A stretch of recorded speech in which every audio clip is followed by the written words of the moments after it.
ಏನು ಮಾಡಬೇಕು ಹೇಳು. ಯಾವುದೇ ಸವಾಲಾಗಿದ್ದರೂ ನನ್ನ ಮಗ ಅದನ್ನ ಮಾಡಿ ಮುಗಿಸುತ್ತಾನೆ ಅಂತ ಅವಳೇನು ಹೇಳಬಹುದು ಎಂದು ಅರಿವಿಲ್ಲದೆ ಜೋರ್ ಮಾಡಿದಾಗ ಅಂಬಲಿಕೆ ಅದೊಂದು ಪಾನೀಯವನ್ನು ಕೈಗೆತ್ತಿಕೊಂಡಳು.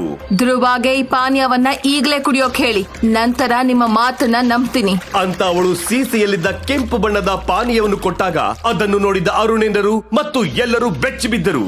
ಇದು ಅಮೃತ ಪಾನೀಯ. ಘೋರವಾದ ವಿಷಕಾರಿ ಗುಣವನ್ನ ಇದು ಹೊಂದಿದೆ. ನೀನು ಧ್ರುವನನ್ನ ಕೊಲ್ಲೋದಕ್ಕೆ ಸಂಚು ರೂಪಿಸುತ್ತಿದ್ದೀಯಾ ಅಂಬಾಲಿಕೆ? ಹೌದು, ಈ ಪಾನೀಯವು ಸ್ಪರ್ಧೆಯಲ್ಲಿ ಸೋತವರಿಗೆ ಮಾತ್ರ ವಿಷ. ನಿಮ್ ಮಗ 11ನೇ ವಯಸ್ಸಿನಲ್ಲೇ ಏಕಲವ್ಯ ಬಿರುದನ್ನ ಗೆದ್ದವನಲ್ವೇ? ಇದನ್ ಕುಡಿಯೋದಕ್ಕೆ ಹೇಳಿ. ಅವನ್ ಜೀವಂತವಾಗಿದ್ರೆ ಆಗ ನಾನ್ ನಿಮ್ ಮಾತನ್ನ ಒಪ್ಕೊಳ್ತೇನೆ ಅಂತ ಹೇಳ್ಬಿಟ್ಟಾಗ ಇಡೀ ವಾತಾವರಣವೇ ಗೊಂದಲಮಯವಾಯ್ತು. ಯಾಕಂದ್ರೆ ಅಮೃತ ಪಾನೀಯವು ಒಂದು ಅದ್ಭುತ ಪಾನೀಯ.